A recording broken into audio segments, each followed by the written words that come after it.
Hello बच्चों, कैसे हो आप? अच्छे होंगे। एटॉमिक फिजिक्स की तैयारी चल रही है आपके। चैप्टर में हमने 5 लेक्चर पूरे कर दिए। आज 6 लेक्चर शुरू करने वाले हैं। 5 लेक्चरों में क्या पढ़ा? पहले लेक्चर में हमने हिस्ट्री पढ़ी एटम की। सेकेंड लेक्चर में डाल्टन थॉमसन के मॉडल पढ़े। उसके बाद में थर्ड और फोर्थ लेक्चर जो था वो बेसिक टर्म्स पर बेस्ड था, जो हमको इस पूरे चैप्टर में यूज़ करने पड़ेंगे। उस चैप्टर को करने के बाद, उस लेक्चर को करने के बाद आपको चैप्टर इजी लगेगा। मैंने आपको कहा भी था, लग भी रहा होगा आपको इजी, बहुत इजी हो जाएगा वो चैप्टर अगर आप फोर्थ लेक्चर अच्छे तरीके से कर लेते हैं तो। फिर हमने रदरफोर्ड के एक्सपेरिमेंट की बात की फिफ्थ पोर्शन के अंदर। फिफ्थ लेक्चर में हमने एक पार्ट में तो प्रैक्टिकल पढ़ा इसका, और उसी प्रैक्टिकल्स की फिर कैलकुलेशन पार्ट की बात की अपन ने बी लेक्चर्स के अंदर। अच्छा, जो सिक्स्थ लेक्चर है उसमें अपने को बोर का मॉडल पढ़ना है मोटे रूप से। अब बोर का मॉडल पढ़े तो यहाँ पर स्पेक्ट्रम की बात करनी पड़ेगी अपने को, जो थॉमसन और रदरफोर्ड की कमियां रही हुई है कि वो स्पेक्ट्रम को, रेखीय स्पेक्ट्रम को नहीं समझा पाए थे। तो स्पेक्ट्रम कैसे क्या होता है तो बात करनी ही पड़ेगी एक बार। बेसिक से बात शुरू करेंगे हम लोग। स्पेक्ट्रम क्या होता है, कितने टाइप का होता है, बोर ने कैसे रदरफोर्ड के स्पेक्ट्रम वाली कमी को दूर कर दिया था, और बोर का मॉडल क्या है। 3 पार्ट में इसको 3 पोस्टुलेट्स में पढ़ना पड़ेगा अपने को, फिर कैलकुलेशन पार्ट पढ़ना पड़ेगा। ये लेक्चर भी लंबा है, नेचुरली काफ़ी टॉपिक है इसके अंदर, काफ़ी कैलकुलेशंस है। तो हम भी पहले लेक्चर में यहाँ तक का पोर्शन डालेंगे, और लास्ट जो लेक्चर होगा उसके अंदर इसको थर्ड लेक्चर बोल देते हैं, थर्ड पोर्शन डालेंगे। कैलकुलेशन पार्ट को थर्ड पोर्शन बोलेंगे हम लोग। शुरू करते हैं आप लेक्चर नंबर 6 एटॉमिक फिजिक्स का। मजा आ जाएगा आपको, बहुत अच्छा टॉपिक है।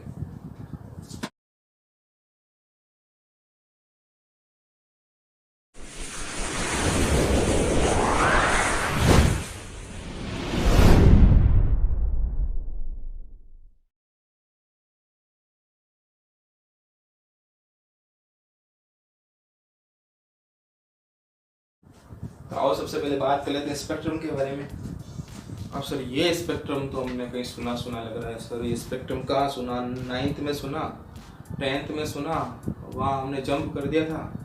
हमने सोचा था यही टॉपिक पढ़ के नहीं जाएंगे, बाकी सब पढ़ लेते हैं, वो भी नहीं पढ़ पाए, ये भी नहीं पढ़ पाए, और अब 11th में कुछ बात हुई नहीं, और फिर स्पेक्ट्रम की बात कर रहे हो आप। सर क्या ज़रूरत है इसकी? सर ज़रूरत है, थोड़ी ज़रूरत है, और समझ में भी आ जाएगा। तो सुने इसको, स्पेक्ट्रम है क्या। तो हमारा टॉपिक शुरू होता है स्पेक्ट्रम से, बहुत इजीली समझ में आ जाएगा।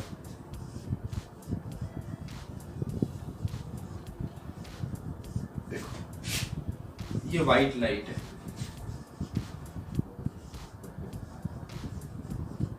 जो सूरज से मिलती है, तो सूर्य का प्रकाश है, श्वेत प्रकाश बोले आप, श्वेत प्रकाश। भाई किसी ने कहा कि प्रकाश में कितने कलर होते हैं देखना है, तो उसके आगे एक प्रिज्म रख दो, तो प्रिज्म रख दिया, प्रिज्म रखा। अब प्रिज्म ने इस प्रकाश को आईना दिखा दिया कि प्रकाश तुम ऐसे बने हुए हो।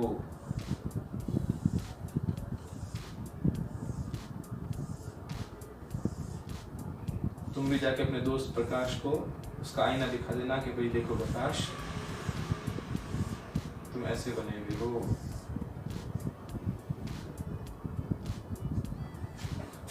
ये कलर जो है ना, VIBGYOR, violet, indigo, blue, green, yellow, orange, red, बैंगनी, नीला, आसमानी, हरा, पीला, नारंगी, लाल। ये सीक्वेंस आप जानते हो, उसके बारे में आपने पढ़ रखा है कभी ना कभी। देखो E=H नहीं होता है, hc/λ होता है। ये फॉर्मूला पहले भी पढ़ा, आगे पढ़ेंगे, चैप्टर में आने वाला है। तो एनर्जी है, ऊर्जा, आवृत्ति है, और लैम्डा, इनमें ये रिलेशन होता है, और ये इस तरीके से प्रोपोर्शनेट और इनवर्सली प्रोपोर्शनेट होते हैं, समानुपाती और विद क्रमानुपाती होते हैं। तो E तो क्या हुई? ऊर्जा। न्यू क्या है? आवृत्ति। लैम्डा क्या है? तरंग दैर्ध्य। नेचुरली प्रकाश के बारे में बात हो रही है, तो प्रकाश की ऊर्जा है ये, जिसकी फ्रीक्वेंसी है, उसके बाद में ये वेवलेंथ है।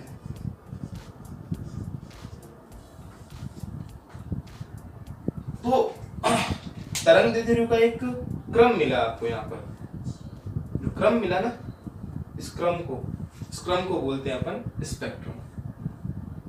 तरंगदैर्ध्य बोलते हैं, आवृत्ति बोलते हैं, ऊर्जा का एक क्रम मिला है आपको। कहां पर? स्क्रीन के ऊपर।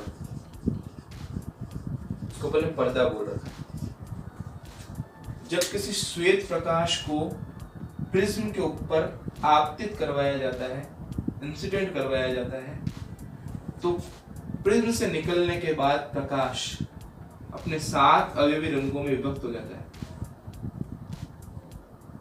और पर्दे के ऊपर जो आपको लाइंस मिलती है, उनका जो एक क्रम मिलता है, फिक्स पैटर्न मिलता है, और एक समूह जो मिला लाइनों का, इस ग्रुप को बोलते हैं स्पेक्ट्रम।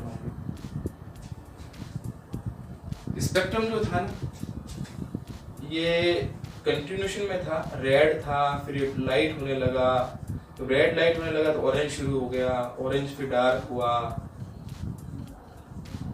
ऑरेंज खत्म हुआ उससे पहले येलो चालू हो गया, येलो खत्म हुआ नहीं उससे पहले ग्रीन चालू हो गया, ग्रीन डार्क हुआ, फिर लाइट होते फिर ब्लू आ गया उसके अंदर, फिर इंडिगो कलर आया, उसके बाद में बैंगनी कलर आ गया, वॉयलेट।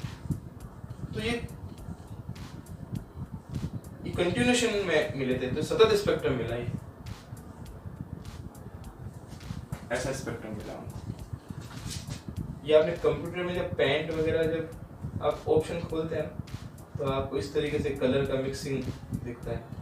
रेड खत्म हुआ नहीं उससे पहले ऑरेंज शुरू हो गया, ऑरेंज खत्म हुआ नहीं उससे पहले येलो शुरू हो गया, इस तरह का पैटर्न मिलता है। आपने देखा ये पैटर्न, ये स्पेक्ट्रम है। तो क्या लिखें? जब श्वेत प्रकाश किरण किसी प्रिज्म में से गुजारी जाती है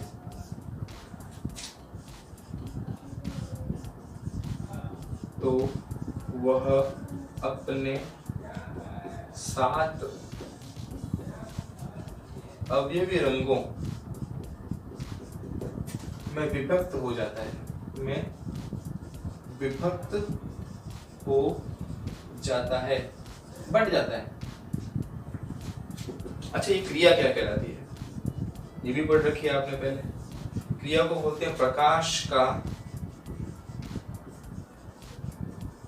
वर्ण क्रम विभेदन। और ये जो तरंग दैर्ध्य या ऊर्जा या आवृत्ति का क्रम, ऐसे लिखें इसको, का घटता या बढ़ता हुआ क्रम, बढ़ता हुआ जो क्रम मिला है ना, इस क्रम को ही बोलते हैं अपन स्पेक्ट्रम। यही है स्पेक्ट्रम। रेनबो सीक्वेंस में, इंद्रधनुषीय क्रम में, इस क्रम को बोलते हैं इंद्रधनुषीय क्रम।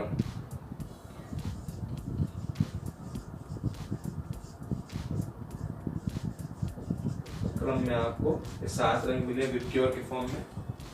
स्पेक्ट्रम मिले PIPGY4R।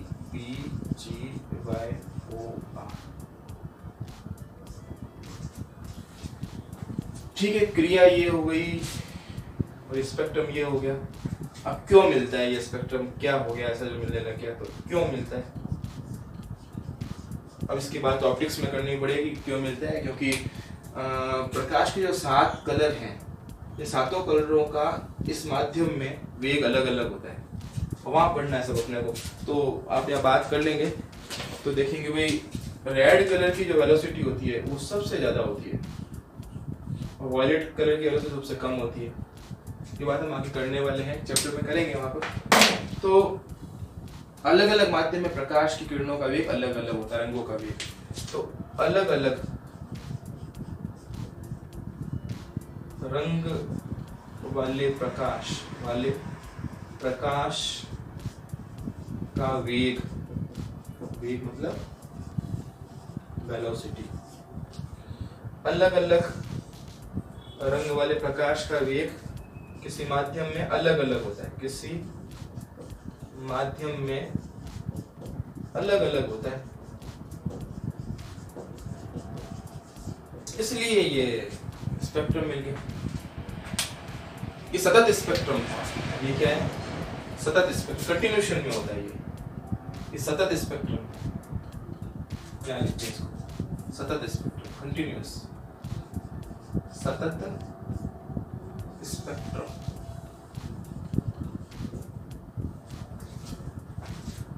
ये था स्पेक्ट्रम। और बात करते हैं इसके बारे में। पहले इतना समझ लें एक बार कि भाई प्रकाश में क्या होती है? ऊर्जा होती है। ऊर्जा आवृत्ति की क्या होती है? समानुपाती होती है, लैम्डा के विद समानुपाती। मतलब जब ये बढ़ेंगे तो ये घटेगा, ये बढ़ेगी तो ये भी बढ़ेगी और लैम्डा घटेगी उस समय। जब कोई श्वेत प्रकाश या सूर्य से आने वाला प्रकाश किसी प्रिज्म पर आपतित होता है तो प्रिज्म उसको एक आईना दिखाता है, दिखाई देता है। और आईने के अंदर उसको 7 कलर दिखाई देते हैं। कोई प्रकाश आया तो 7 कलर दिखाई देते हैं। 7 कलर उसके अंदर 7 जो रंग होते हैं वो बढ़ जाते हैं अपने अपने रंगों के अंदर। ये 7 कलर जो मिले आपको, ये सतत रूप से मिले, बटे हुए नहीं मिले। यूं नहीं पहले लाल खत्म हो गया फिर ऑरेंज शुरू होगा, फिर थोड़ा गैप आएगा फिर येलो शुरू होगा, ऐसा नहीं है। ये सारे पैटर्न जो मिले ना आपको, एक कंटिन्यूशन पैटर्न मिला है आपको। यहाँ पर कोई ब्रेक नहीं होता बीच के अंदर, कोई ब्रेक नहीं है, ये सब भरे हुए हैं अंदर से, कोई गैप नहीं है। इसको गैप ना समझना, ये सतत स्पेक्ट्रम मिला हमको, ठीक है। तो श्वेत प्रकाश किरण किसी प्रिज्म से गुजरी तो वो अपने 7 रंगों में बढ़ गई। 7 रंग कौन से? ये थे। इसी को क्या बोलते हैं? स्पेक्ट्रम। यहाँ लैम्डा का एक फिक्स बढ़ता हुआ या घटता हुआ क्रम होगा। यहाँ पर लैम्डा जो होती है 4000 एंगस्ट्रॉम से शुरू होती है, लगभग लिख रहे हैं इसको, और ये 8000 एंगस्ट्रॉम तक चलती है। यहाँ पर लगभग मान है लैम्डा। तो लैम्डा बढ़ती रहती, तो बढ़ता हुआ क्रम, जैसे देखो घटता हुआ क्रम आपको मिलेगा, बढ़ता घटता क्रम। इसे ही सतत स्पेक्ट्रम बोला गया है। स्पेक्ट्रम है कंटिन्यूशन में। अलग अलग रंग वाले प्रकाश का वेग अलग अलग होता है अलग अलग माध्यम में, इसलिए अलग अलग रंग के प्रकाश का जो वेग होता है किसी माध्यम में अलग अलग होता है, इसलिए ये स्पेक्ट्रम मिलता है। तो इसको नोट करें सबसे पहले। स्पेक्ट्रम के बारे में और कहानी क्या है वो शुरू करते हैं। शुरू करें, इसको लिख लो इसको अच्छी तरीके से। लिख लिया फिर आपने? इसको हटाते हैं। अब आगे देखिए। स्पेक्ट्रम कुछ नहीं है, प्रकाश का 7 रंगों में बंटना, बस यही स्पेक्ट्रम। इसे स्पेक्ट्रम बोलेंगे। क्रिया होगी प्रकाश का वर्णक्रम विभेदन, और जो मिलेगा वो होगा स्पेक्ट्रम। अब स्पेक्ट्रम 2 तरह के होते हैं। तो पहला अपन पढ़ते हैं उत्सर्जित स्पेक्ट्रम।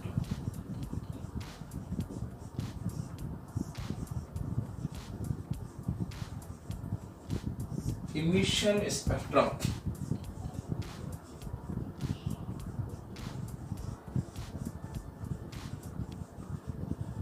पहले अपने को ये पढ़ लेना है। चलो, एक पात्र लिया, एक पॉट लिया, उसके अंदर कोई गैस भरी। इस गैस का नाम देते हैं एक्स गैस है। इसका नाम एक्स दे दिया। कोई गैस है, हाइड्रोजन, ऑक्सीजन, नाइट्रोजन, कुछ भी हो सकती है। अब हमने इसके अंदर क्या किया?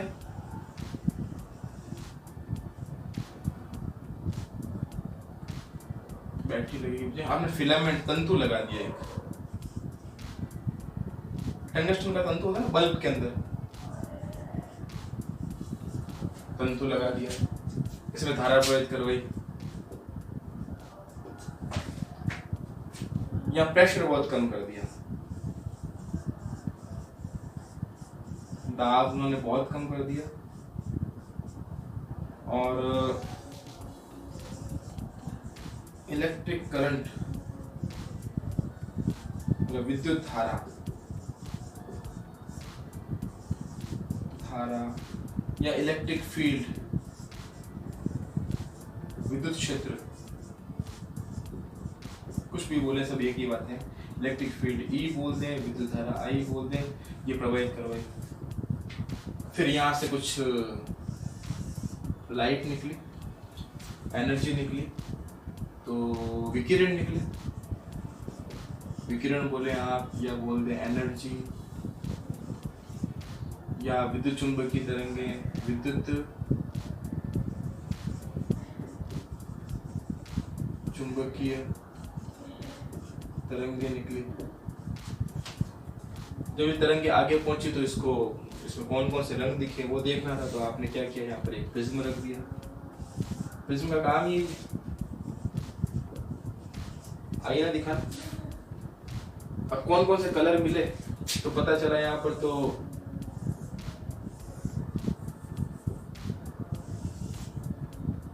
ये कलर मिले, तीन लाइंस मिली।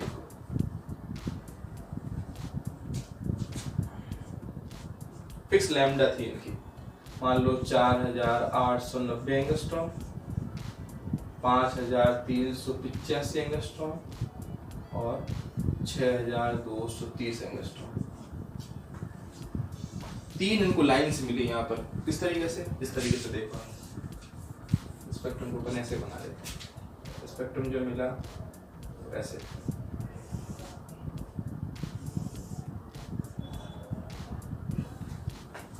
पूरा एक ब्लैक पोर्शन था।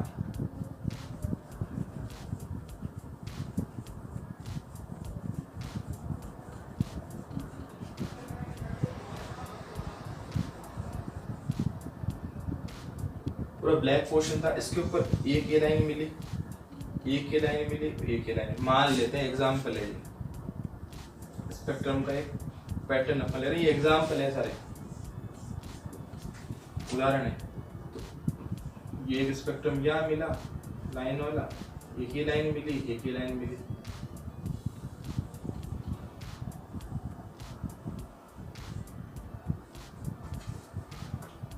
तीन लाइनें मिली, मतलब ब्लैक तो बैकग्राउंड था और उसके ऊपर ये ब्राइट चमकीली लाइंस मिली। तो हम लिख सकते हैं कि भाई अदीप्त और डार्क पृष्ठभूमि मतलब हो जाएगा बैकग्राउंड, पर दृश्य मतलब ब्राइट लाइंस मिली, है ना, लाइंस मिली या स्पेक्ट्रम मिला, रेखीय स्पेक्ट्रम, रेखीय स्पेक्ट्रम मिला। ये पैटर्न मिला था, हमको तीन लाइनें मिली सिर्फ इस लैम्डा की। जब एक चैम्बर के अंदर कोई गैस रख करके और उसको फिलामेंट रख करके गर्म किया, तो गैस गर्म हुई तो विकिरण निकली, ऊर्जा निकली। अब ऊर्जा में कौन कौन सी लैम्डाएं थी, उस विकिरण के अंदर कौन कौन सी लैम्डाएं थी देखना था, तो प्रिज्म रखा, पर्दा रखा। अब इस स्क्रीन के ऊपर आपको कुछ ही लाइंस मिली थी। अब ये लाइंस कुछ पर्टिकुलर लैम्डा की थी और उसके बीच की सारी लाइंस गायब थी। ये लाइंस नहीं थी यहाँ पर कोई भी, ये बस ये लाइन मिली, ये मिली, ये मिली, बीच वाली सारी लाइनें गायब थी। तीन ही लाइनें मिली, उनको मान लेते हैं एग्जाम्पल के लिए, कुछ भी, 3 मिली, 4 मिली, 2 मिली, जो मिली वो ये मिली, एग्जाम्पल मान लिया आपने, ये मिली। तो काले बैकग्राउंड के ऊपर ये तीन ब्राइट उनको लाइंस मिली, रेखीय स्पेक्ट्रम मिला। और ये उत्सर्जित स्पेक्ट्रम है, उत्सर्जन के बाद मिला ना, तो उत्सर्जित स्पेक्ट्रम। ये जनरली मिलता कब है, कब मिलता है ये? जब कोई इलेक्ट्रॉन हायर एनर्जी लेवल में होता है और वहां से जंप करता है लोअर एनर्जी लेवल में। जब कोई इलेक्ट्रॉन उच्च ऊर्जा स्तर से निम्न ऊर्जा स्तर में संक्रमण करेगा ना, तो अलग अलग लैम्डा की वो विकिरण निकालेगा। यहाँ से आया एक लैम्डा निकाले, यहाँ से आया एक लैम्डा निकाले, यहाँ से आया एक लैम्डा निकाले। तो यह जो स्पेक्ट्रम मिलता है इलेक्ट्रॉन के द्वारा तब दिया जाता है जब कोई इलेक्ट्रॉन उच्च ऊर्जा स्तर से जंप करता है नीचे वाले ऊर्जा स्तर पर। तो 3 लाइनें मिली, मान लिया थोड़ी देर के लिए। तो यह स्पेक्ट्रम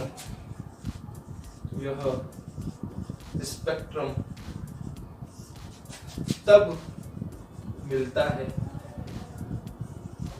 जबकि कोई इलेक्ट्रॉन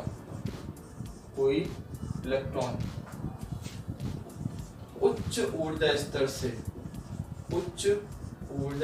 से निम्न ऊर्जा स्तर में संक्रमण करता है। अभी समझ में आ जाएगा, इसी को समझाने वाले हैं कैसे। अभी रुको थोड़ा देखिए। अब ये जो स्पेक्ट्रम मिला ना, वो यूनिक स्पेक्ट्रम है इस गैस के लिए। यह स्पेक्ट्रम इस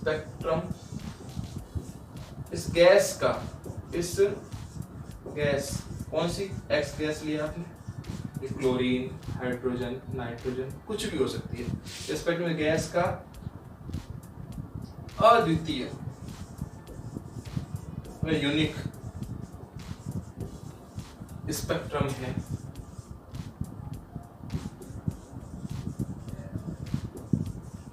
तथा यह उसका फिंगरप्रिंट है, उसकी पहचान है ये। तथा यह इस गैस कौन सी लिया आपने, एक्स गैस की पहचान है, या उसका फिंगरप्रिंट है, या उसका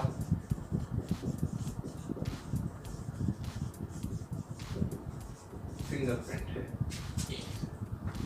हर एक गैस का फिक्स स्पेक्ट्रम होता है। सपोज करो हमने 3 बच्चों को भेजा हो, ये चैम्बर है आपके पास, इसमें अलग गैस है, इसमें कोई अलग गैस है, इसमें कोई अलग गैस है। इसमें एक्स गैस मान लेते हैं, इसमें वाई गैस मान लेते हैं, इसमें जेड गैस मान लेते हैं। जाओ स्पेक्ट्रम लेकर के आओ, कौन कौन से कलर मिले बताओ। इन्होंने कहा भी मुझे ये 3 स्पेक्ट्रम मिले, ये 4800 वाला, ये 5330 वाला और 6290 वाला। उन्होंने कहा मेरे को ये स्पेक्ट्रम मिले 8233 या 30 एंगस्ट्रॉम, 7282 एंगस्ट्रॉम और 6288 एंगस्ट्रॉम, ये मिले। ये आए और इन्होंने कहा मुझे तो ये 2 लाइनें ही मिली, 7652 एंगस्ट्रॉम, 9395 थोड़ा ज़्यादा लगे बीच का गैप, 6785 एंगस्ट्रॉम, थोड़ा इनके बीच का गैप कम किया। एग्जाम्पल है, कुछ भी ले लो आपको जो मर्जी है। X gas, Y gas, Z gas. पहले बच्चे ने कहा भाई सर मुझे तो ये स्पेक्ट्रम मिला है, तो हमने कहा भाई ये स्पेक्ट्रम मिला है, तो हमने एक टेबल है उस पर देखा भाई ये स्पेक्ट्रम तो ऑक्सीजन गैस का है, मतलब ये गैस कौन सी है, एक्स गैस की पहचान पर ऑक्सीजन गैस है। फिक्स है, ऑक्सीजन गैस हमेशा यही पैटर्न का देगी। मान लिया, ये एग्जाम्पल है, एग्जाम्पल में माना है हमने, ये कुछ भी सही नहीं है, ऐसा ही होगा, ये बात नहीं हो रही, ये सिर्फ माना गया है बात को समझाने के लिए। फिर माना, जब ये स्पेक्ट्रम मिला इस तरह का, तो ये जब स्पेक्ट्रम मिला हमने देखा उसके लिए कि ये कलर्स मिले हैं इसके अंदर, ये लैम्डा मिली है, हाँ ये विजिबल और अनविजिबल दोनों हो सकती है। तो भाई कहा भाई ये लैम्डा मिला है, तो इसका मतलब क्या है कि भाई ये तो क्लोरीन गैस का स्पेक्ट्रम है, ठीक है, क्लोरीन गैस हो गई। और ये स्पेक्ट्रम मिला तो ये नाइट्रोजन गैस का था। क्या कहने का मतलब ये हुआ कि हर गैस का स्पेक्ट्रम फिक्स होता है और वो यूनिक है, अद्वितीय है, वैसा स्पेक्ट्रम और किसी का नहीं होता। ये उसकी पहचान है, उसका फिंगरप्रिंट है। हमारा फिंगरप्रिंट ये किसी और का दुनिया में नहीं हो सकता, मेरा है तो बस मेरा ही रहेगा, आपका तो आपका रहेगा। अब इस गैस का फिंगरप्रिंट कौन सा हो गया, ये, इस गैस का फिंगरप्रिंट ये हो गया, इसका ये हो गया, इसका ये हो गया। फिर समझ में आ रहा है आपको? वापस समझते हैं। एक चैम्बर में कोई गैस का नाम X।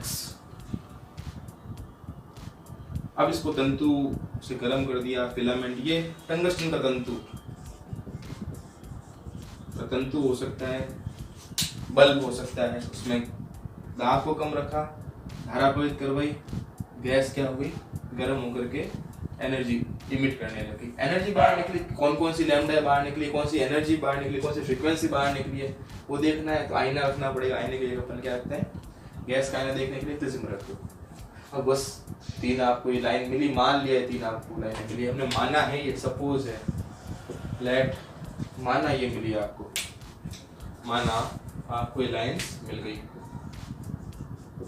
इन 3 लैम्डाओं की लाइंस मिली है, ये लैम्डा काले बैकग्राउंड के ऊपर चमकीली लाइनें मिल गई है ना, अदीप्त पृष्ठभूमि पर दृश्य उत्सर्जित रेखीय स्पेक्ट्रम आपको मिल गया ये वाला। और ये स्पेक्ट्रम अपने आप में इस गैस की पहचान है, उसका आइडेंटिफिकेशन है, वो यूनिक होता है, अद्वितीय होता है। और ये मिलता कब है स्पेक्ट्रम, जब कोई इलेक्ट्रॉन हायर एनर्जी लेवल से लोअर एनर्जी लेवल में आता है तब मिलता है। ठीक, एक बात समझ में आई आपको?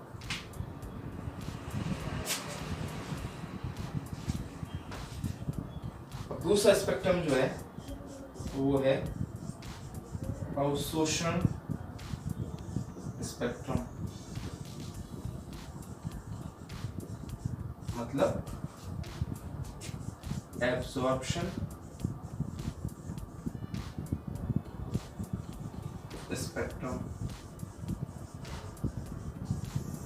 अब इसमें क्या हुआ, एक बार हमने गैस को गर्म कर दिया, गैस को गर्म नहीं कर रहे, मतलब वो ठंडी गैस है, हमने क्या किया, वही एक्स गैस ली, गैस वही लेनी है, सेम गैस ली, सेम उसका अमाउंट ले लिया, कितने मोल ये थे उतने मोल ये ले ली। चलो यहाँ से मैंने लाइट को, श्वेत प्रकाश को पास करवाया, कौन सा, व्हाइट लाइट। आप श्वेत प्रकाश डालो इसके ऊपर, तो यहाँ से भी प्रकाश वापस बाहर आएगा। यहाँ पर आपने फिर आईना रख दिया, कौन कौन से लैम्डा है देखने के लिए। इस बार आपको फिर स्पेक्ट्रम मिला,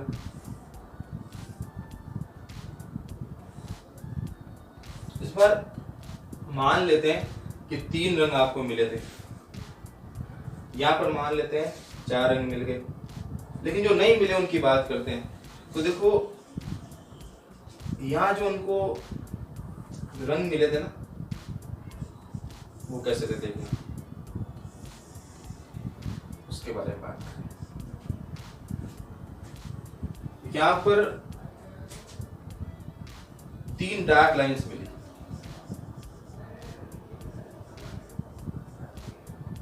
3 डार्क लाइन। अब ये डार्क लाइन क्या शो कर रही थी वो देखें। इस बार सब कलर मिल गए, ये 3 कलर नहीं मिले, ये 3 कलर एब्जॉर्ब हो चुके थे, वहां से एब्सेंट थे। ये 3 कलर जो थे ना, ये 3 लैम्डा जो थी ये अनुपस्थित थी, 3 कलर यहाँ पे मिले नहीं थे। इस बार व्हाइट बैकग्राउंड के ऊपर आपको 3 डार्क फ्रिंजेस मिली थी, श्वेत या दृश्य पृष्ठभूमि में पर अदृश्य किरणें मिली, अदृश्य अवशोषित रेखीय स्पेक्ट्रम मिले।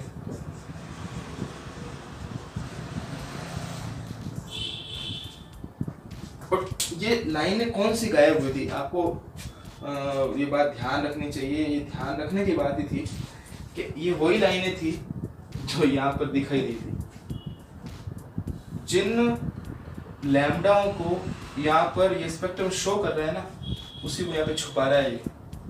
अगर लाल, पीला और नीला कलर यहाँ एब्सेंट थे, प्रेजेंट थे, तो यहीं पर वो 3 कलर एब्सेंट इस बार हो गए। बाकी सब दिखाई दिए यहाँ पर, ये 3 कलर एब्सेंट थे। जो यहाँ पर अदृश्य थे वो यहाँ पर दृश्य हो गए वापस, यहाँ दृश्य थे वो ये दृश्य हो गए, यहाँ जो नहीं दिख रहे हैं वही पहले यहाँ दिखे थे।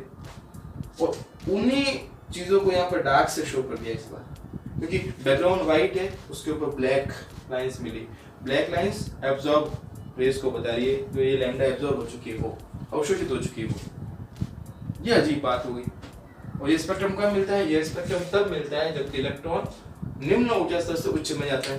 और इसको समझाने वाले हम लोग। यह स्पेक्ट्रम तब मिलता है जबकि कोई इलेक्ट्रॉन निम्न ऊर्जा स्तर से उच्च ऊर्जा स्तर में जंप करता है या संक्रमण करता है।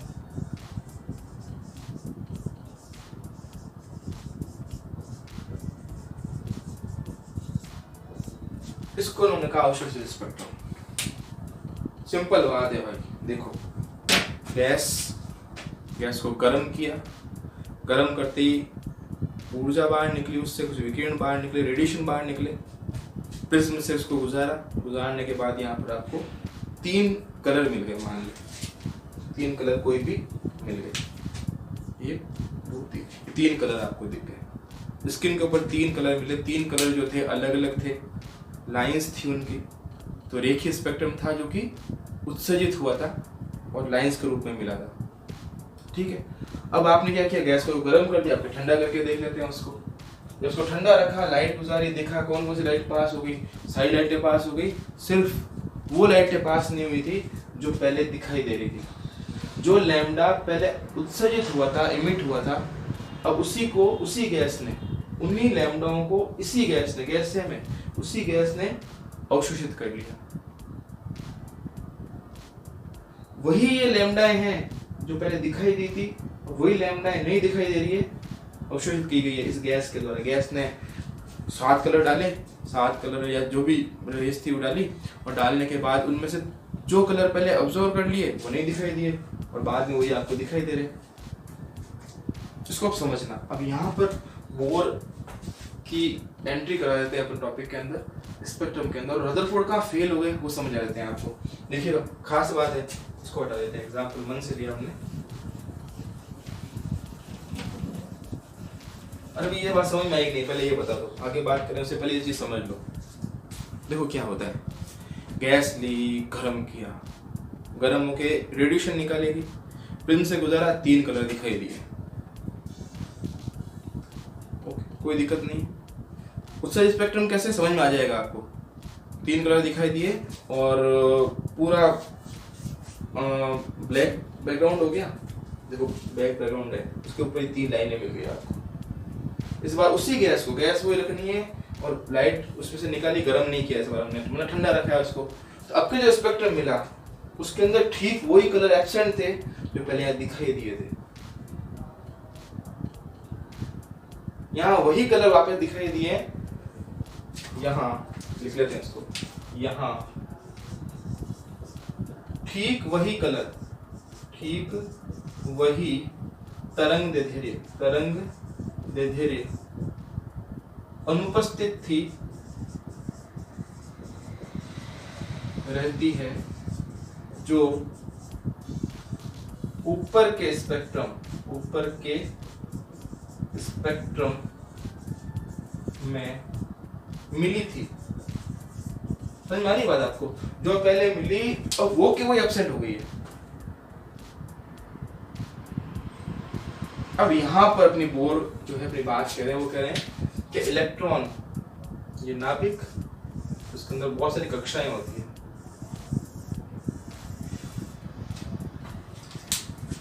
रदरफोर्ड के मॉडल में यहाँ पर क्या चेंजेस था उसके बारे में बात कर लेंगे।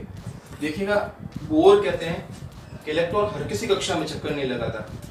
वो या तो यहाँ चक्कर लगाएगा, या यहाँ लगा देगा, या कोई एक फिक्स कक्षा होती है उसके पास, उसी कक्षा में चक्कर लगा सकता है। जब आप इसको ऊर्जा दोगे, इस इलेक्ट्रॉन को ऊर्जा दिया आपने, तो ऊर्जा ली, अगर उसने ऊर्जा इतनी ली है तो इतना जंप भी लगाएगा।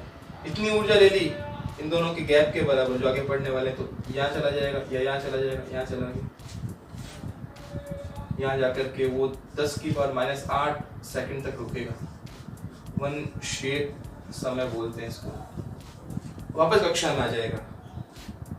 तो या तो इसने ऊर्जा अवशोषित की है, तो जब कोई इलेक्ट्रॉन निम्न ऊर्जा स्तर से उच्च में जाएगा तो ऊर्जा का अवशोषण करेगा, वो एब्जॉर्ब करता है एनर्जी को, ये एनर्जी उसने एब्जॉर्ब की है। और एब्जॉर्ब की तो ये 3 कलर उसने 3 लैम्डा एब्जॉर्ब कर ली थी। कुछ समझ में आ रहा है आपको?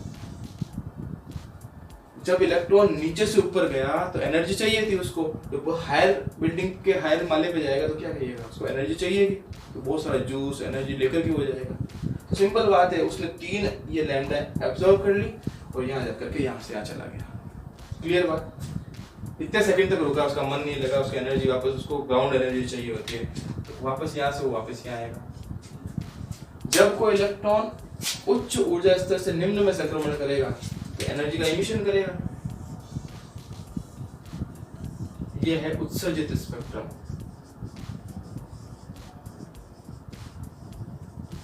यह है अवशोषित स्पेक्ट्रम।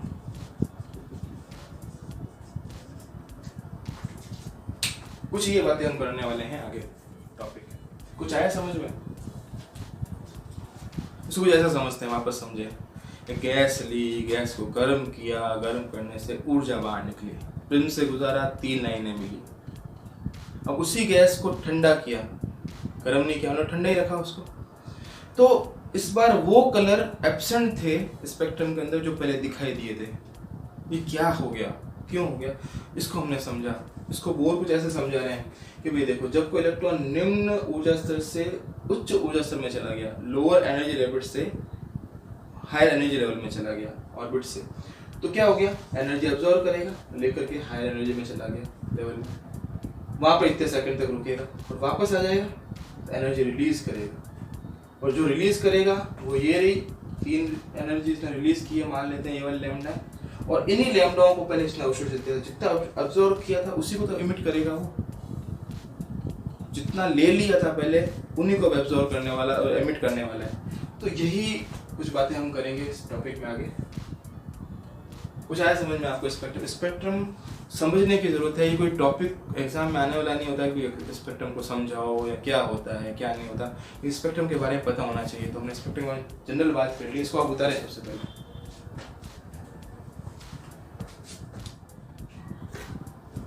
उतार लिया आपने, इसको हटा दें इसको। चलो, स्पेक्ट्रम के बारे में थोड़ा पता चला, थोड़ा क्या, यही है स्पेक्ट्रम, इतना ही 12th में पता होना चाहिए आपको। गैस को गर्म किया, कुछ लैम्डा मिली, उसी गैस को गर्म नहीं किया तो वही लैम्डा इस बार नहीं मिली जो पहले मिली थी। ये स्पेक्ट्रम था। 2 तरह का स्पेक्ट्रम हमने पढ़ा। रदरफोर्ड के प्रयोग में क्या कुछ रह गया था जिसको बोर्ड ने पूरा किया, देखिएगा।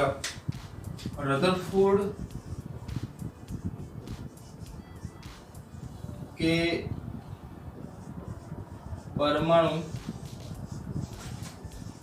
प्रतिरूप में 2 कमियां थी, कमियां बताई गई थी। पहली हम पढ़ चुके हैं इस चीज को, आज थोड़ा सा और एक्सप्लेन कर रहे हैं। पहली कमी आप समझिएगा, पूरी चीज क्लियर होने वाली है। रदरफोर्ड परमाणु के रेखीय स्पेक्ट्रम की व्याख्या नहीं कर पाए। अब इस चीज को समझना है अपने। उनका एक स्टेटमेंट था।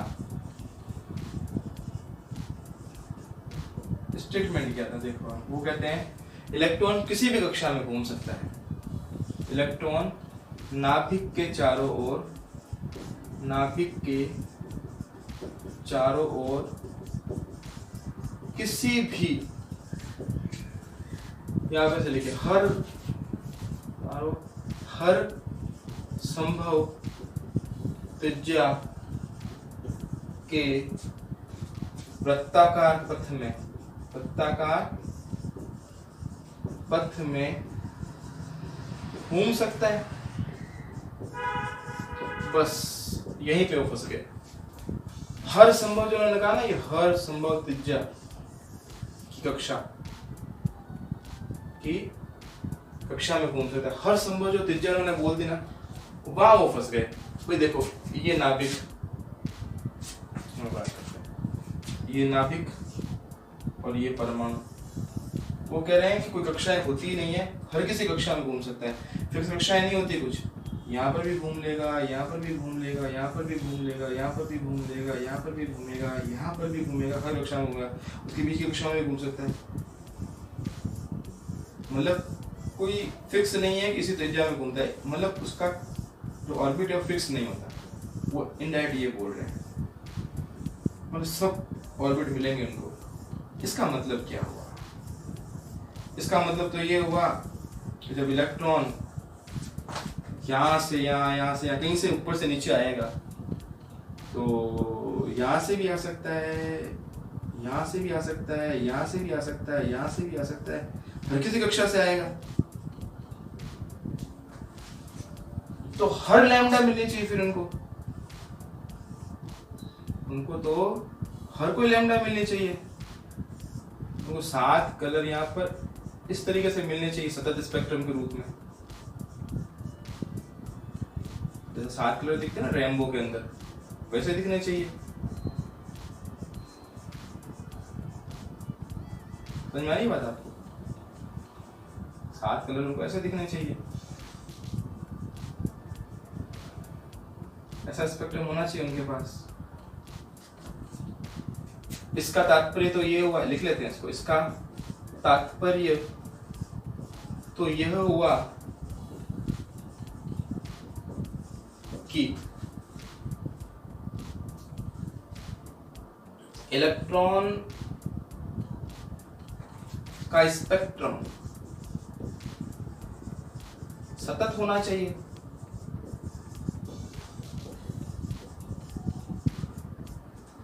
परंतु वास्तव में इलेक्ट्रॉन का स्पेक्ट्रम रेखीय था। बस यहां फंस गए। तो उनका हर संभव कक्षा में घूम सकता है, हर संभव कक्षा में घूमेगा तो सतत स्पेक्ट्रम मिलना चाहिए। लेकिन वास्तव में कैसा मिला? लेकिन वास्तव में मिला उनको, वास्तव में बाद में देखा गया रेखीय मिला। तो लोगों ने पूछा भाई रेखीय क्यों मिला, तो उसको नहीं समझा पाए। तो हमने क्या लिखा, रदरफोर्ड परमाणु के रेखीय स्पेक्ट्रम की व्याख्या कर पाए क्या? नहीं कर पाए। क्यों नहीं कर पाए? फिर उन्होंने स्टेटमेंट दिया था कि इलेक्ट्रॉन नाभिक के चारों ओर हर किसी कक्षा में घूम सकता है। बहुत सारी कक्षाएं होती है और कोई फिक्स कक्षाएं नहीं है, हर किसी कक्षा में घूमेगा। जब हर किसी कक्षा में घूमेगा तो जब इलेक्ट्रॉन यहाँ से यहाँ आएगा या हर किसी कक्षा से आएगा तो हर किसी लैम्डा वैल्यू की लैम्डा भी उत्सर्जित करेगा, और ऐसा करेगा तो फिर स्पेक्ट्रम तो हर किसी लैम्डा वाला मिलना चाहिए, जिसके अंदर हर कोई लैम्डा हो। हर कोई लैम्डा हो तो क्या हो गया, सतत स्पेक्ट्रम होना चाहिए। नहीं समझ में आया? आया होगा समझ में, कुछ आया? वापस देखते हैं। इलेक्ट्रॉन यहाँ भी घूम रहा है, यहाँ भी घूम रहा है, यहाँ भी घूम रहा है, हर जगह घूम रहा है, हर किसी कक्षा में घूम रहा है। यहाँ भी घूम सकता है, यहाँ भी, हर किसी बीच की हर कक्षा में घूम जाएगा। दो कक्षाओं के बीच में बहुत सारी कक्षाएं उन्होंने बता दी, हर किसी कक्षा में घूमेगा, उसकी कोई फिक्स स्थिति नहीं होती। और जब इलेक्ट्रॉन ऊपर से नीचे आएगा तो ऊर्जा को उत्सर्जन करेगा, और करेगा तो क्या करेगा, लैम्डा निकालेगा। तो हर कोई लैम्डा मिलनी चाहिए, तो सारी लैम्डा मिलनी चाहिए। सारी लैम्डा वाले स्पेक्ट्रम को क्या बोलते हैं, सतत बोलते हैं। तो ऐसा हुआ नहीं, स्पेक्ट्रम तो ऐसा मिल गया रेखीय। ये क्या प्रॉब्लम है? तो यहाँ पर रदरफोर्ड की कमी को दूर करने के लिए बोर आए। अब बोर ने क्या कहा था? बोर का स्टेटमेंट क्या है? बस वो क्या कह रहे हैं, इलेक्ट्रॉन नाभिक के चारों ओर एक निश्चित कक्षा में चक्कर लगा सकते हैं। इलेक्ट्रॉन नाभिक के चारों ओर एक निश्चित कक्षा में, एक निश्चित कक्षा में ही, कक्षा या ऊर्जा स्तर में ही चक्कर लगा सकता है। बस ये कहते हैं निश्चित कक्षा में घूम सकता है, ये कहते हैं हर किसी कक्षा में घूम सकता है। बस निश्चित कक्षाएं कर दी उन्होंने। बहुत स्टेटमेंट जैसे बोला उन्होंने बहुत रिसर्च की थी इसके बारे में। वो कहते फिक्स कक्षाएं होती है, इसको उन्होंने के बोला, L M N O P ऐसे बोलते रहे उस कक्षाओं को। अब इलेक्ट्रॉन जब यहां से वहां जाएगा, मान लिया के से वो पी में चला गया, के से जब वो पी में गया तो ऊर्जा का अवशोषण करेगा, तो एनर्जी उसने एब्जॉर्ब कर ली, तो ऊर्जा का अवशोषण करेगा। तो कौन सा स्पेक्ट्रम मिलेगा? अवशोषण स्पेक्ट्रम।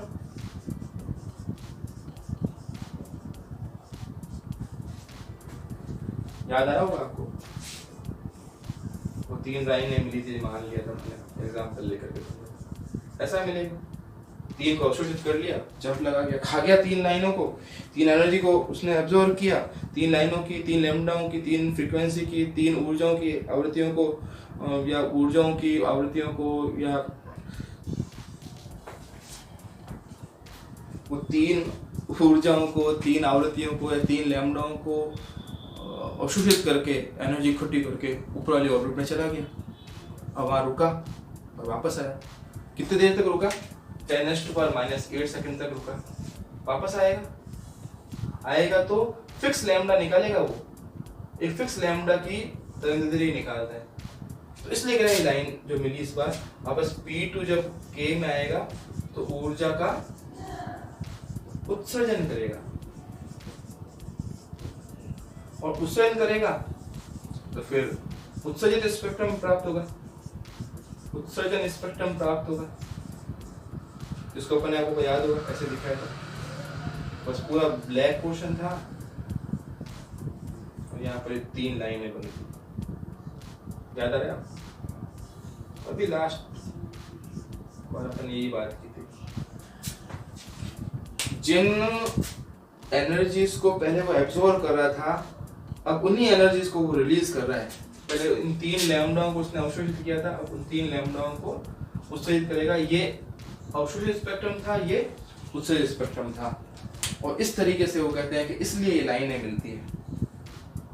इसलिए रदरफोर्ड यहाँ पे गलत हो गए थे। वो कह रहे हर किसी कक्षा में से इलेक्ट्रॉन आएगा तो क्या हो जाएगा, हर कोई लैम्डा मिलेगा, तो हर कोई स्पेक्ट्रम तो सतत स्पेक्ट्रम ही हो सकता है। लेकिन वास्तव मिला कैसा था? ऐसा मिला। तो थॉमसन कह रहे हैं, सॉरी बोर कह रहे हैं कि भाई ऐसा क्यों हो गया। वो इसलिए कह रहे हैं कि भाई इलेक्ट्रॉन जब नीचे से ऊपर गया तो कुछ लैम्डा उसने अवशोषित कर ली, कुछ ऊर्जा अवशोषित कर ली, तो 3 लैम्डा अवशोषित कर ली, 3 यहाँ दिखी नहीं। जब ये एनर्जी लेकर के ऊपर चला गया और वापस आया तो वापस क्या करेगा? उन्हीं लैम्डाओं को उत्सर्जित करेगा। जितनी लैम्डा है, जो वैल्यू की लैम्डा है, मान लो 4300, 5300, 6700, ये 3 लैम्डा उसने अवशोषित की थी। अब उन्हीं 3 लैम्डाओं को वापस क्या करेगा? उत्सर्जित भी करेगा। जो पहले ली वापस देगा। तो इस तरीके से रेखीय स्पेक्ट्रम की व्याख्या हुई, और ये रदरफोर्ड नहीं कर पाए थे। तो पहला उसका जो कमी का पोर्शन था बोर्ड ने इस तरीके से कुछ दूर किया। तो समझ में आई? हमने पिछली बार कर लिया था, आज एक्सप्लेन किया है। भाई रदरफोर्ड कहते हैं कि इलेक्ट्रॉन हर किसी कक्षा में चक्कर लगाएगा, तो जब ऊपर से आएगा हर किसी कक्षा से तो हर कोई लैम्डा निकालेगा। हर कोई लैम्डा तो सतत स्पेक्ट्रम में ही हो सकता है। लेकिन वास्तव में मिला कैसा था इलेक्ट्रॉन का? ऐसा मिला। तो लोगों ने पूछा भाई ऐसा मिल रहा है, आप तो बोल रहे हो सबसे ऐसा मिलना चाहिए, तो ऐसा कैसे हो गया? तो वो नहीं समझा पाया इस चीज को। उसको कैसे समझाया? बोर्ड ने समझाया। बोर्ड ने कहा भाई फिक्स कक्षाएं होती है, उसके लिए उन्होंने कोणीय संवेग क्वांटीकरण की अवधारणा भी दी, वो पढ़ने वाले हैं, उसकी बात नहीं करेंगे अभी। हर किसी कक्षा में नहीं, वो फिक्स कक्षाओं में घूम सकता है। ये इलेक्ट्रॉन यहाँ जो है वो यहीं घूमेगा, वो फिर यहाँ नहीं जा सकता। जाएगा तो एनर्जी चाहिएगी, वापस आएगा तो एनर्जी रिलीज करेगा, जितनी चाहिए थी उतनी रिलीज करेगा। यही तो बात कर रहे हैं वो। और यहीं से बोर की हम लोग एंट्री करने वाले अपने टॉपिक के अंदर, ये अवधारणा थी। और दूसरी कमी आपको पता है, दूसरी कमी की अपन ने बात बिल्कुल क्लियरली कर रखी थी, ये तो आपने उतार लिया। दूसरी कमी क्या थी? दूसरी कमी थी कि परमाणु के स्थायित्व की व्याख्या नहीं कर पाए। रदरफोर्ड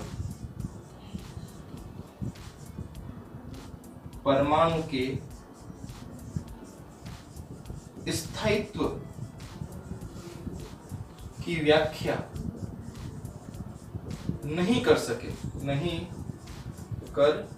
वो स्पेक्ट्रम की व्याख्या तो नहीं कर पाए थे, ये भी व्याख्या नहीं कर पाए कि परमाणु सतत वो स्थायी कैसे होता है। देखो क्या हुआ था, ये बात भी हमने कर ली, एक बार देख लें इसको। मैक्सवेल का विद्युत चुंबकीय तरंग समीकरण, ये सिद्धांत बोले आप इसको अभी, चुंबकीय तरंग सिद्धांत। ये सिद्धांत क्या बोलता है? ये बोलता है कि जब कोई आवेश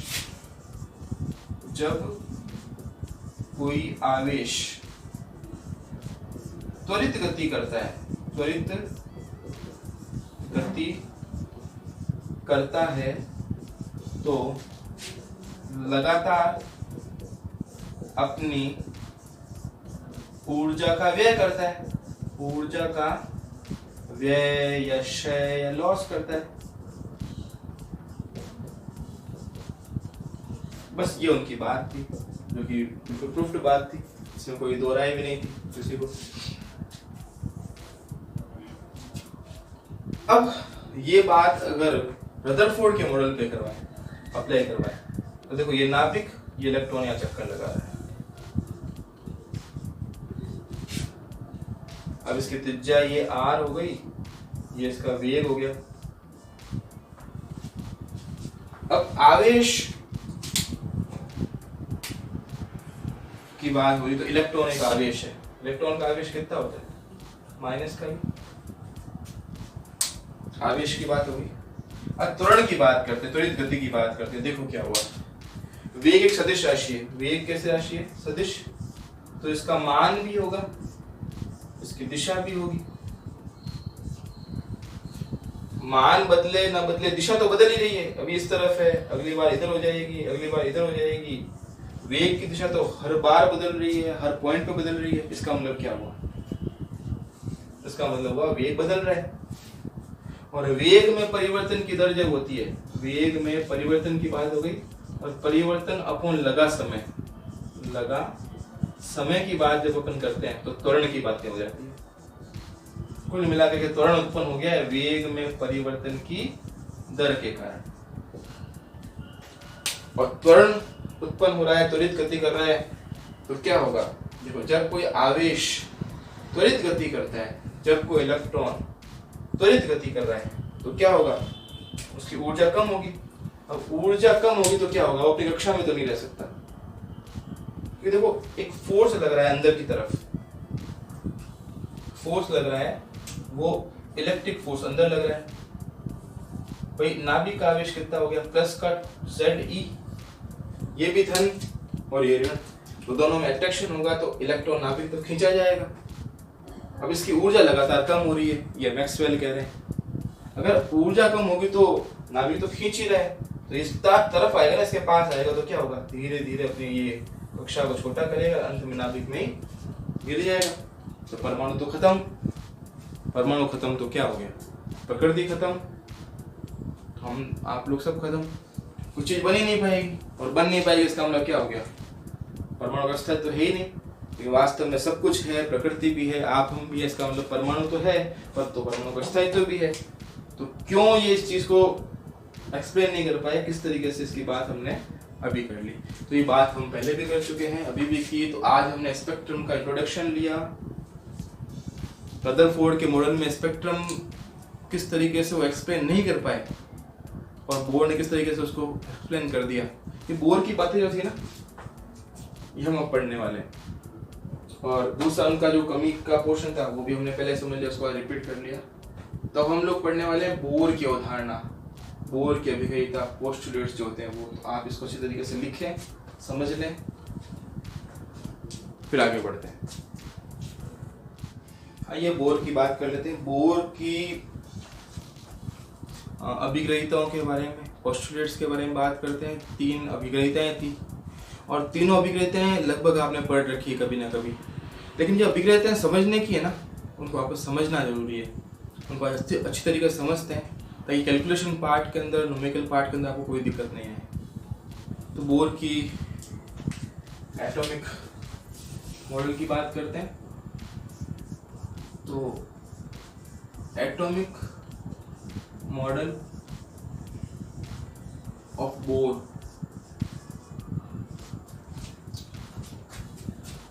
या बोर का परमाणवीय मॉडल, क्या मॉडल दिया उन्होंने, या बोर की 3 अभिग्रहिताएं,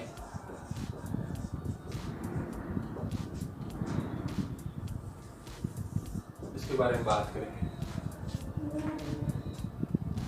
चलो, प्रथम अभिग्रहिता या फर्स्ट पोस्टुलेट की बात कर लेते हैं। पहली अभिग्रहिता में वो क्या बोल रहे हैं, देखो वो कह रहे हैं रदरफोर्ड के सिद्धांत और बोर के सिद्धांत के अंदर 10 साल का फर्क आ गया था। 10 साल की रिसर्च के बाद बोर रदरफोर्ड के प्रयोग के अंदर क्वांटम सिद्धांत जो प्लांक ने दिया था उसका समावेश करते हैं। अपन लिख लेते हैं इसको, बोर ने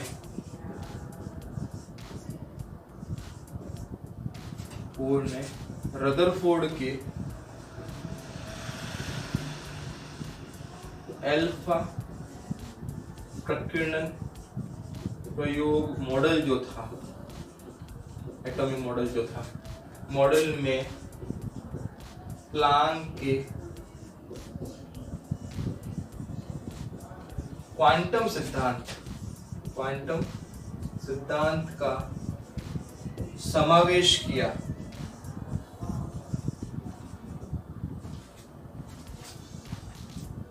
तो पहली अभिग्रहिता वो दे रहे हैं, क्या दे रहे हैं कि देखें, तो कहते हैं ये नाभिक और ये कोई इलेक्ट्रॉन चक्कर लगा रहा है।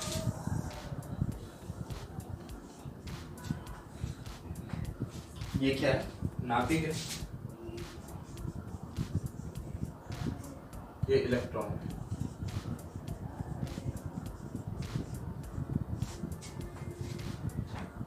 ये इलेक्ट्रॉन इस कक्षा में घूम रहा है, तो कक्षा की त्रिज्या अपन r बोल देते हैं।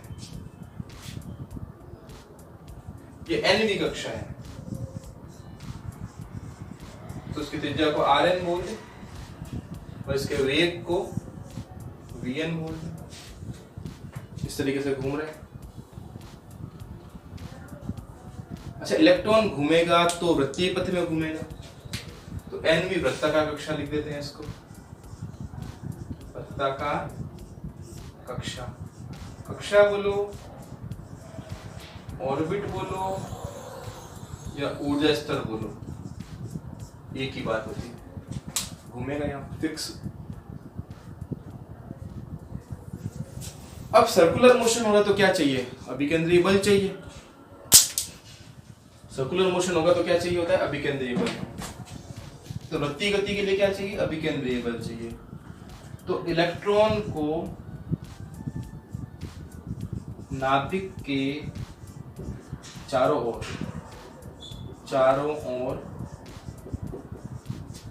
वृत्ताकार कक्षा में घूमने के लिए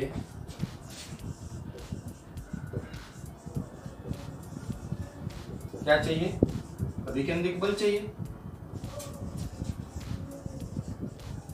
अभिकेंद्रीय बल चाहिए, Fc mv²/r, Rn लिखेंगे।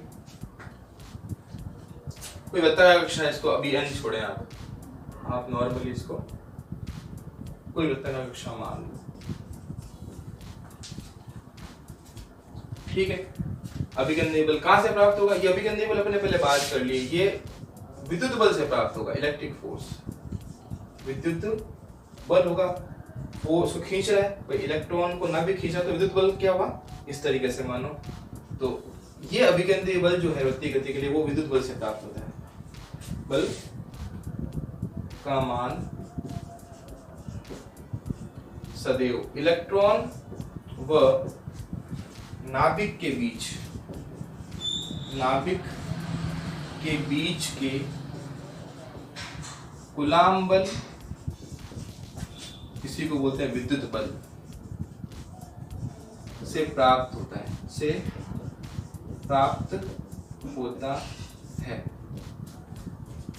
मतलब आवश्यक अभिकेंद्रीय बल,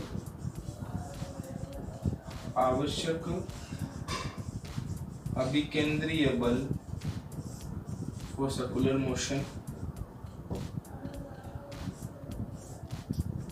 वो इलेक्ट्रॉन व नाभिक के बीच के विद्युत बल से प्राप्त होता है।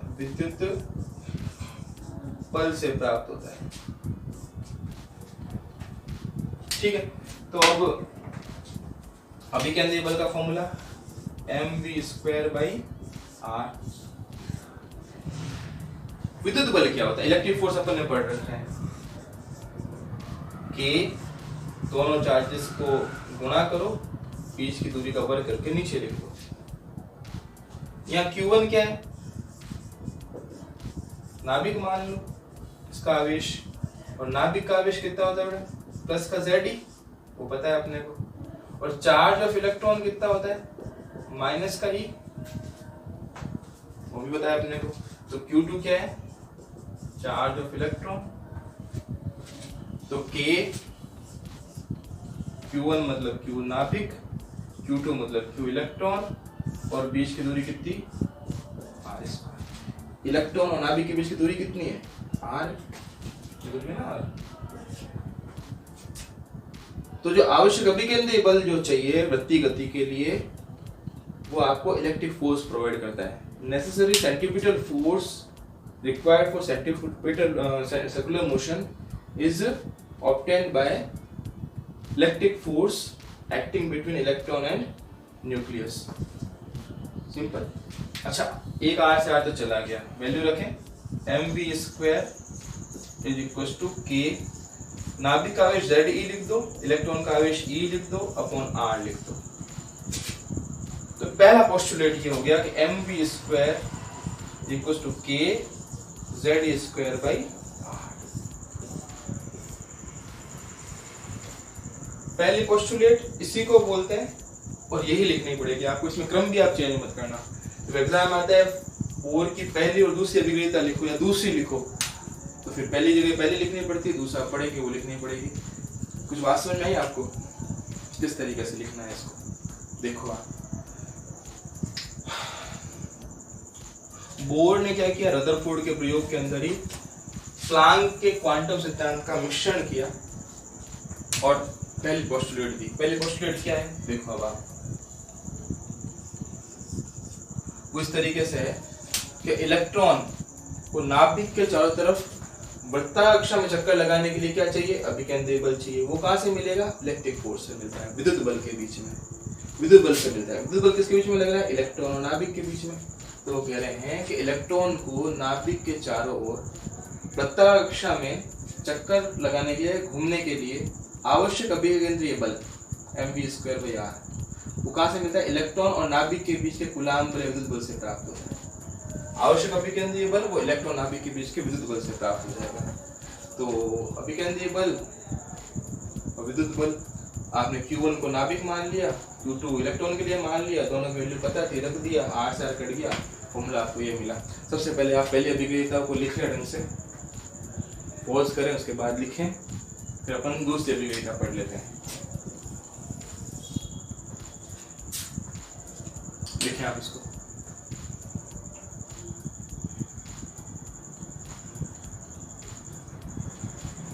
लिख लिया आपने?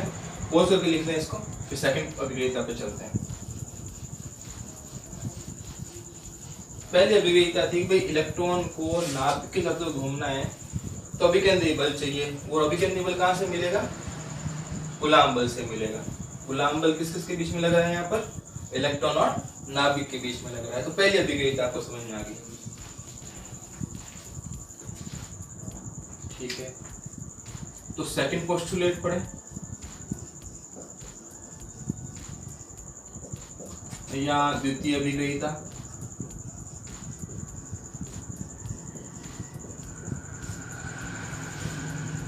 वो कह रहे हैं कि इलेक्ट्रॉन हर किसी कक्षा में चक्कर नहीं लगा सकता।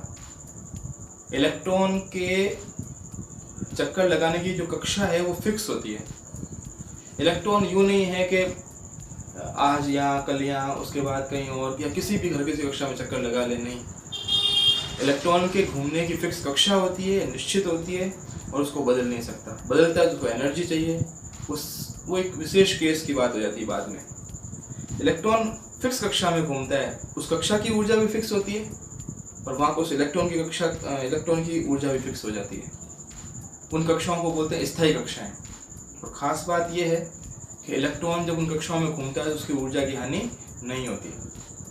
एक्चुअली इलेक्ट्रॉन घूम रहा है तो ऊर्जा की हानि होनी चाहिए। मैक्सवेल ने कहा था विद्युत चुंबकीय तरंग सिद्धांत में, कहा था, ये बात यहाँ भी लगनी चाहिए। लेकिन बोर कहते हैं भाई अब क्वांटम फिजिक्स का इसमें समावेश करते हैं, उन बातों को 100% यहाँ नहीं माना जा सकता।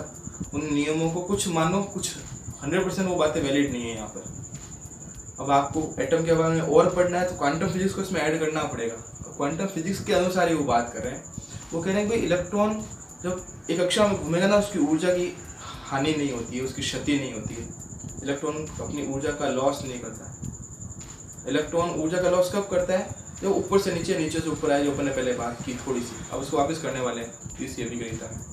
फिर अभी वो क्या कह रहे हैं? अभी वो कह रहे हैं कि इलेक्ट्रॉन के घूमने की कक्षा फिक्स होती है, वहाँ उसकी ऊर्जा भी फिक्स होती है, उस कक्षा की ऊर्जा भी फिक्स, इलेक्ट्रॉन की ऊर्जा भी फिक्स।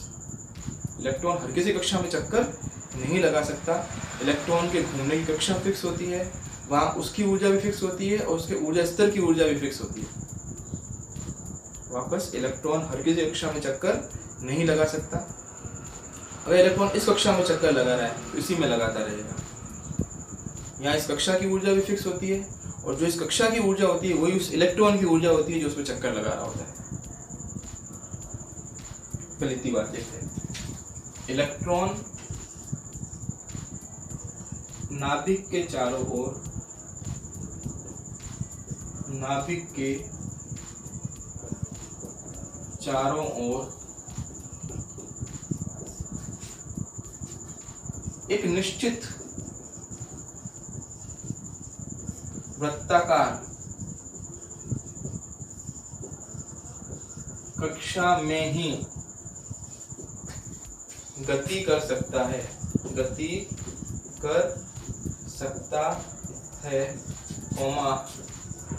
हर किसी कक्षा, हर किसी संभव कक्षा में नहीं,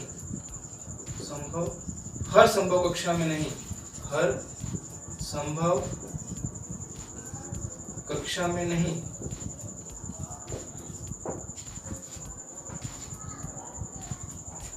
इन कक्षाओं को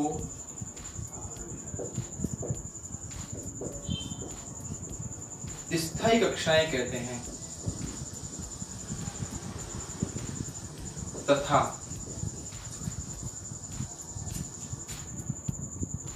यहाँ घूम रहे इलेक्ट्रॉन की ऊर्जा की हानि नहीं होती नहीं है। ऊर्जा की हानि कैसे करोगे? ऊर्जा की हानि आप स्थायी कक्षाएं होती है, स्थायी कक्षाएं होती ही वही है जहाँ ऊर्जा की हानि नहीं हो। वो क्वांटम फिजिक्स को ऐड कर चुके हैं इसके अंदर।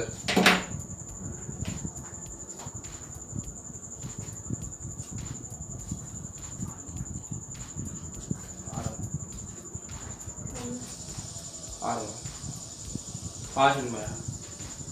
तो बात ये आई कि भाई किन कक्षाओं में घूमेगा इलेक्ट्रॉन? इलेक्ट्रॉन हर किसी कक्षा में तो नहीं घूम सकता, उसकी ऊर्जा तो फिक्स होती है। किस कक्षा में घूम सकता है, उसकी ऊर्जा फिक्स, कक्षा की ऊर्जा फिक्स, तो किस कक्षा में घूमेगा? तो इलेक्ट्रॉन उन्हीं कक्षाओं में घूम सकता है जहाँ उसका कोणीय संवेग फिक्स हो। वो बता रहे हैं कितना, h/2π का पूर्ण गुणक। इलेक्ट्रॉन केवल उन्हीं वृत्ताकार कक्षाओं में घूम सकता है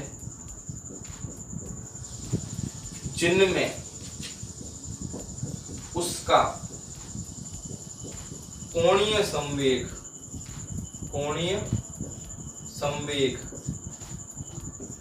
h/2π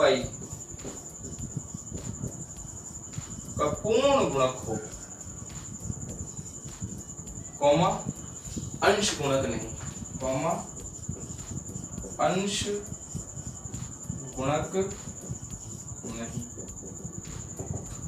इलेक्ट्रॉन हर किसी कक्षा में नहीं घूम सकता, वहीं घूमेगा जहां उसका कोणीय संवेग कितना हो, h/2π का पूर्ण गुणक। अब यह समझो, वो कह रहे हैं कि कोणीय संवेग h/2π का पूर्ण गुणक होना चाहिए। कोणीय संवेग कितना होना चाहिए,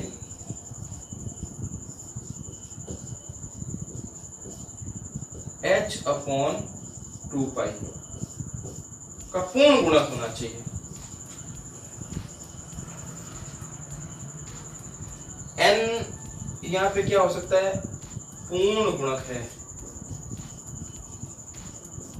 1 हो सकता है, 2 हो सकता है, 3 हो सकता है, 4 हो सकता है, पूरा का पूरा होगा। n क्या नहीं हो सकता, अंश गुणक नहीं हो सकता। अंश गुणक बोले तो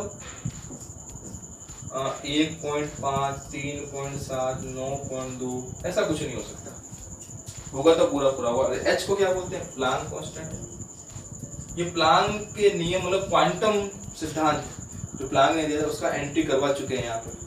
एक्चुअली बोर्ड ने क्वांटम थ्योरी को रिप्रेजेंट कर दिया था, यहाँ पर प्रेजेंट कर दिया था उसको, यहाँ पर एक शुरुआत कर दी थी उसकी, यहाँ पर उसने उनकी एंट्री करवा दी थी। क्लासिकल फिजिक्स के अंदर जो बातें हो चुकी है, जो उससे आगे नहीं सॉल्व नहीं हो रही थी, उनको उन्होंने यहाँ पर क्वांटम सिद्धांत को, प्लांक के सिद्धांत को डाल करके सही करने की कोशिश की। और प्लांक का कांस्टेंट है, नियतांक है, और उसकी फिक्स वैल्यू होती है कितनी, 6.626 जूल इंटू सेकंड। ये याद रखनी पड़ेगी आपको वैल्यू, इसका कोई अल्टरनेट नहीं है, ये वैल्यू याद ही रखनी पड़ती है। तो h क्या हुआ, प्लांक का नियतांक हो गया, प्लांक कांस्टेंट हो गया। n क्या हो गया, n 1 2 3 4 हो सकता है। n क्या नहीं हो सकता, n 1.5, 3.7, 9.2, 10.8, 12.3, 8.2 ये इस तरह की संख्या नहीं हो सकती, अधूरी संख्या नहीं हो सकती, टुकड़ों में नहीं हो सकती, पूरी की पूरी होगी। कोई भी बताओ, पहली कक्षा में इलेक्ट्रॉन का कोणीय संवेग कितना होगा? कोणीय संवेग को अपन J से लिखते हैं, आपको पता है, ये जो हमने पढ़ा है अपन लोगों ने। तो कोणीय संवेग h होता है। तो प्रथम कक्षा में इलेक्ट्रॉन का कोणीय संवेग कितना होगा, J पूछा है, पहली कक्षा में पूछा है। तो n की वैल्यू 1, n क्या है, कक्ष की संख्या है, कक्ष क्रमांक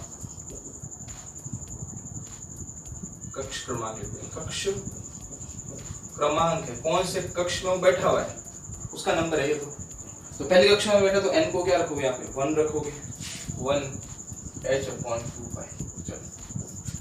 दूसरी कक्षा में इलेक्ट्रॉन का कोणीय संवेग कितना होगा, J2 पूछा है इस बार। दूसरी कक्षा की बात करें, यहाँ 2 रखोगे तो 2h/2π। तीसरी कक्षा में कितना हो जाएगा, J3 = 3h/2π। यही हो सकता है, ये नहीं हो सकता कि J 3.3h/2π, ऐसा नहीं हो सकता, ये पॉसिबल है सारे। तो हमारी बात, तो इलेक्ट्रॉन इन कक्षाओं में तो घूम सकता है, इन कक्षाओं में नहीं घूम सकता। जहां उनका J इतना होगा उसमें तो घूमेगा, बाकी में नहीं घूमेगा। एक एग्जांपल की बात कर लेते हैं, ठीक है। h हो गया प्लांक कांस्टेंट, n कक्ष क्रमांक हो गया, n क्या हो सकता है क्या नहीं हो सकता है, h की वैल्यू कितनी है पता है अपने को, पाई की वैल्यू पता होती है। ये j क्या होता है, j जो होता है ना, कोणीय संवेग है, कोणीय संवेग, और इसका मतलब होता है रेखीय संवेग इनटू लंब दूरी। रेखीय संवेग P हो गया, लंब दूरी को R बोल दो, त्रिज्या है लंब दूरी, क्योंकि देखो लंब दूरी है ये R जो है ना वेग के साथ हमेशा 90 डिग्री कोण पर है, हमेशा कहीं पर भी चले जाओ आप, यहाँ चले जाओगे तो भी ये देखो 90 डिग्री है, लंब दूरी है। P संवेग, संवेग होता है आपका मास इनटू वेलोसिटी। इलेक्ट्रॉन का मास कितना है हमको पता होता है, वेलोसिटी कितनी पता है, तो P को आप लिख सकते हो m v और r तो था ही, तो संवेग को हम इस तरीके से लिख सकते हैं। तो J को लिख देंगे P into R NH upon 2 पाई, P को mv लिख दो तो mvr बराबर NH अपॉन 2 पाई। ये बोर की दूसरी अभिक्रिया है और इसे बोलते हैं कोणीय संवेग क्वांटीकरण की अवधारणा। इसको बोलते हैं कोणीय संवेग क्वांटीकरण की अभिक्रिया।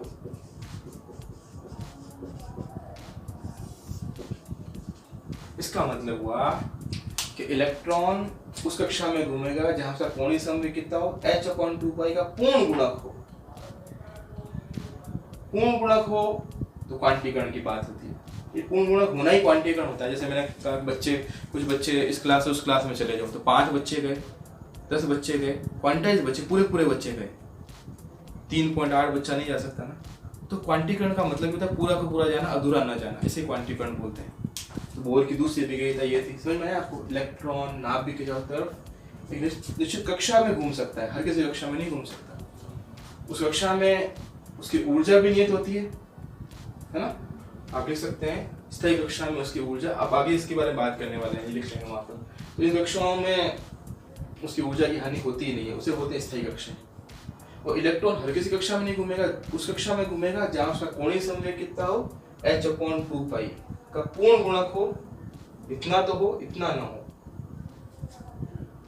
कोणीय संवेग को J से लिखते हैं। कोणीय संवेग होता है रेखीय संवेग इनटू दूरी, P को लिखा mv, R था mvr equal to NH upon 2 pi. दूसरे अभिक्रिया तक उतारो ढंग से।